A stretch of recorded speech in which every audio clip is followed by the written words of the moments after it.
Despite government interventions around the globe, the jobs crisis is continuing, according to the International Labour Organization. The ILO's Global Employment Trends report says the world faces an urgent challenge of creating 600 million productive jobs worldwide in the next decade. In addition to that, you've got another 900 million people around the world who are working very hard, but they're living with their families below the $2 a day poverty line. In total, 1 out of every 3 workers around the world today is either unemployed or poor.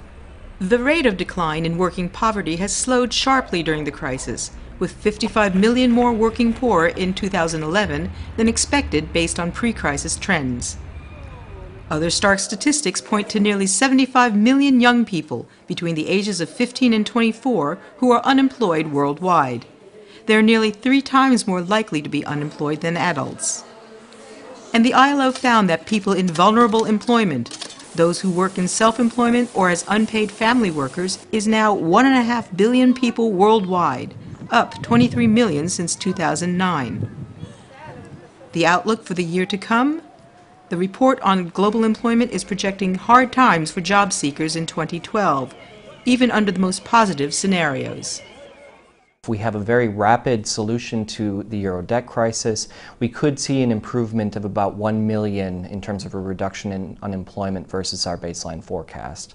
But if the situation deteriorates further, we could see global unemployment rise above 204 million by the end of the year. There's a bright spot, though. Active government intervention, especially in the larger emerging economies of Latin America and East Asia, have managed to create jobs during the crisis. But the ILO points out that government stimulus packages can only go so far without threatening the sustainability of public finances. Fiscal stimulus still has a role to play. It's clear that governments are facing very strained public resources and are facing difficulties raising funds in capital markets. That's not to say that there still can't be support measures to labor markets. But what's really needed is coordinated policy action among policymakers around the world to begin to reduce the fear and uncertainty in the marketplace. Until that happens, the global jobs crisis is likely to continue with no relief in sight.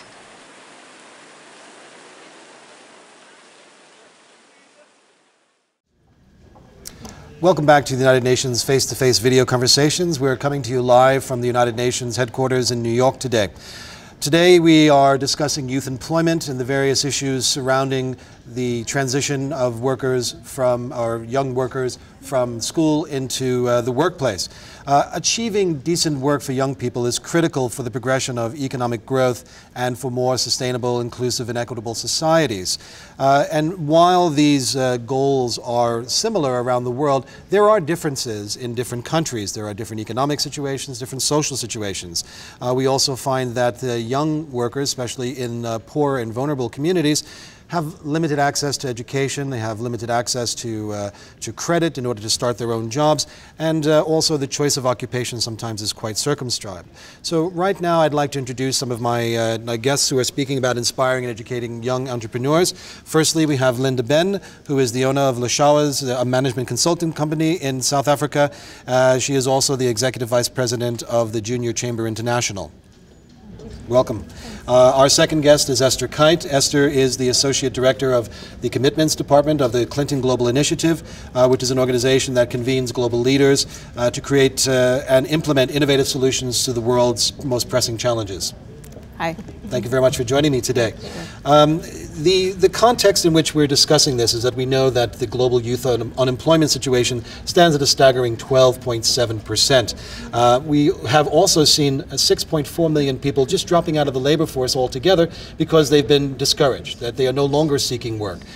Some of them have found that the jobs that they're stuck in are informal jobs that are very sort of underpaid, and it's not really utilizing their skills. So we start to look at what policies we can put in place. And traditionally we'll look to the governments to sort of put policies in place to move forward. But under this new sort of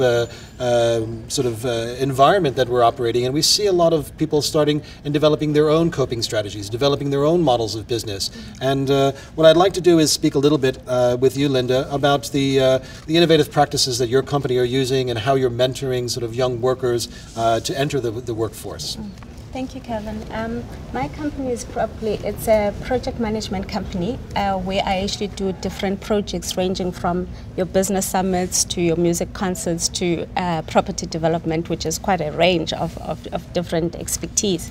But what I do is I actually employ young people who are usually unemployed, and I bring them onto the mainstream. But because of the challenges that are out there in the business, I'm unable to employ them on a permanent basis for a long time. So I call them in as and when I need them for each particular project. But what happens is then I take them in, train them into the job that is expected from them for delivery for that particular project. And then once they go through the training, we have the event that takes place. But after the event, then I do a post-production briefing session with them, where we actually sit down, and it would usually be a congratulations for a job well done, but also feedback from them as team players. But also that is the room for us where they actually give me feedback on areas of opportunity, and I also give them feedback as well in terms of area growth within each individual. But over and above that, this is the time then I really actually get to ask them whether this is the field that they really think that they want to be involved in. If the answer is yes, I then actually refer them to peers within the same industry as me to actually say, if you're going to be having an event, I have people who I've actually trained that can actually be part of your event. So it is good for my peers as well, because they know that whoever that I'm referring has a little bit of experience. They've actually done an event before. And also for these young people, they actually build up experience going forward. Because, what's something strange that I've been grappling with is that these young kids go to school, and when they actually go and knock on these particular doors to get employment, they get asked for experience. And I just sit back and ask myself, how do you expect this young person to actually have experience if you're not going to give it to them? And so that's what I do from the project management side. So I have developed this long database of people that have gone through my hands, so to speak, and it's a learning curve, and that's a little bit that I'm doing. But also when I actually have to procure any services or products for the events that I run, I have developed a database of suppliers which own businesses that are youth owned. So what happens is, literally the budget of my procurement within my company, 75% goes to the youth-owned businesses. And that's what I do as a policy. I like the idea of this idea about developing experiences in the workplace, and I think that's probably one of the main barriers that youth face today, because how do you get your first job if in fact you don't have experience in the workplace? On that point, Esther, if we can just focus on the Clinton Global Initiative annual meeting. Last year I believe that one of your main topics was jobs. I believe it was jobs, jobs, jobs, so really underscoring that. Triple important. On the side of what the commitments are being made, because I believe the way in CGI works is that you get together these sort of world leaders and you discuss what the solutions are to some of the problems. Can you speak a little bit about the commitments that companies are making to get young people into the workplace today? Sure, of course. Yes, so last year in 2011, one of our main topics for the conference was jobs, jobs, jobs. And one thing that President Clinton is particularly focused on, and was a topic at the conference, is the job skills mismatch.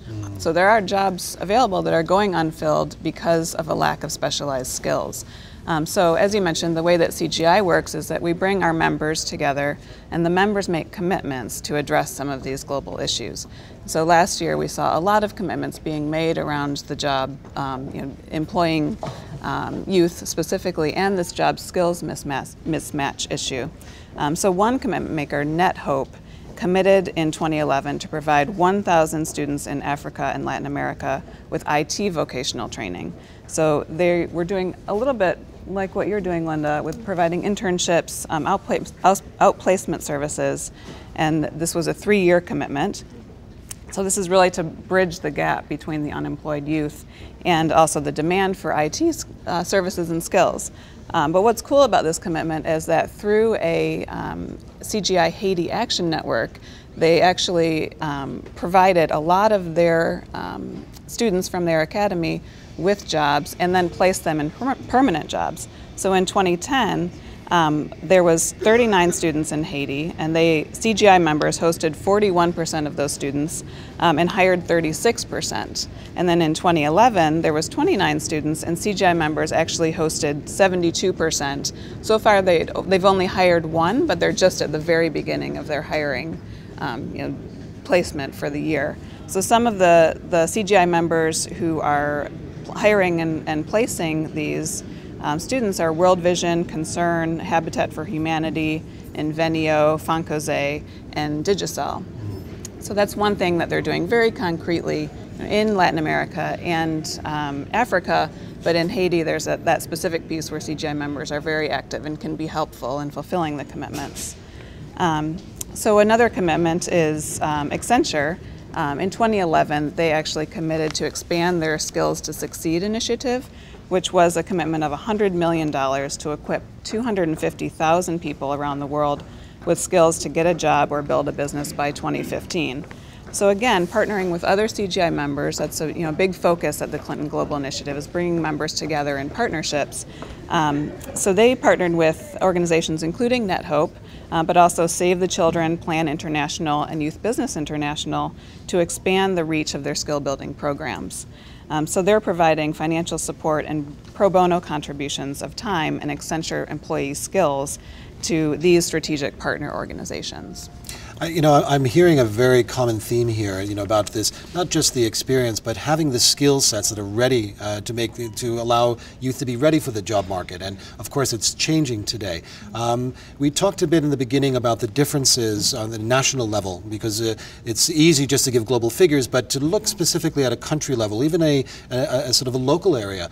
For South Africa, for example, there's a recent statement by the JCI in South Africa that 40% of young people are either not in school, in formal education, or even in formal training. So they're not getting those skills. South Africa has one of the youngest populations in the world. What policies do you recommend to the South African government and to other actors in that region, how to jumpstart this, how to give those the head start to those who don't have those skills? Thank you, Kevin. There's a whole lot of things that need to be done, starting from the education system. It is not by accident that entrepreneurship is the way to go in terms of improving the unemployment rate that we're sitting with. But it needs to start from a school level. So we need to make sure that the government actually integrates entrepreneurship at an early age into a school curricula.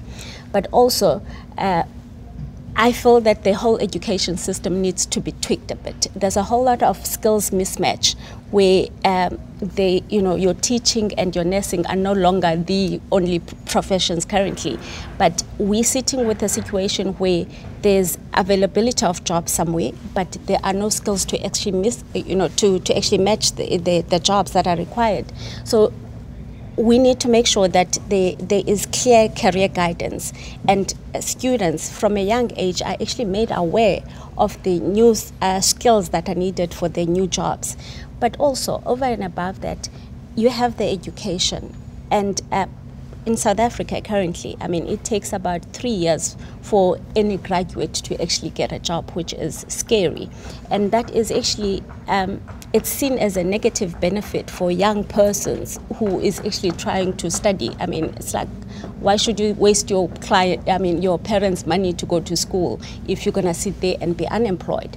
So the government really needs to look at education, but also at the whole school system, the whole education system, where we're actually able to counter the mismatch that is available.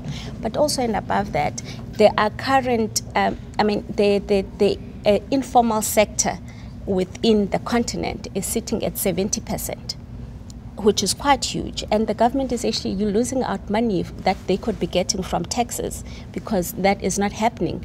But this is because of the red tape that is there in terms of trying to get to register for a proper business. And maybe what they should be looking at is forming a strong partnerships between public sector and the private sector, so that we can allow the regulation framework, to be much easier, maybe by providing the people who are sitting within the informal sector now, certain tax advances. Maybe if you register, then you get a provision for the next 2 years you don't pay taxes. And this will slowly and gradually get the people to move from the informal sector to the formal sector. I'm going to give the last word to Esther. We're running out of time for this. It's fascinating conversations. Esther, we know that microfinance is a way to help reduce poverty, especially in rural areas. Can you speak a little bit about what the Clinton Global Initiative is doing with microfinance to help also create entrepreneurship in regions around the world? Sure. So again, our members are doing a lot in microfinance to help people not only start their own businesses, but also have the skills to succeed in those initiatives that they start. So one commitment that was made by the Foundation for Noble Work in Indonesia, they provide technical training and micro-business loans, as well as creating partnerships. So that that partnership with the government is really important, and local companies. So they're doing essentially in one region in Indonesia a kind of mapping of what jobs are available in companies and trying to match those open jobs with skills. But they're also starting a vocational and technical training center, which will educate 600 individuals for in-demand trades such as plumbing, motorcycle repair, mobile phone repair. And then they're distributing 300 microloans for those who cannot be absorbed into the workforce, into those open jobs in companies, so that they can start and grow their own businesses. So they're really providing sort of the infrastructure and the foundation in place for those youth to succeed in whether they're going into the workforce or starting their own businesses. Linda and Esther, thank you very much for joining us today. It sounds like there's a lot of room for innovations. There's a lot that's going on. The nature of the employee-worker relationship is changing. I think people are taking it into their own hands and really trying to develop new models of economic growth. We're going to take a short break now and cut to a video, and I'll be back with my next set of guests to look at the sustainable economy, look at equity in the workplace. So please enjoy the video, and we'll be right back with you. Thank you.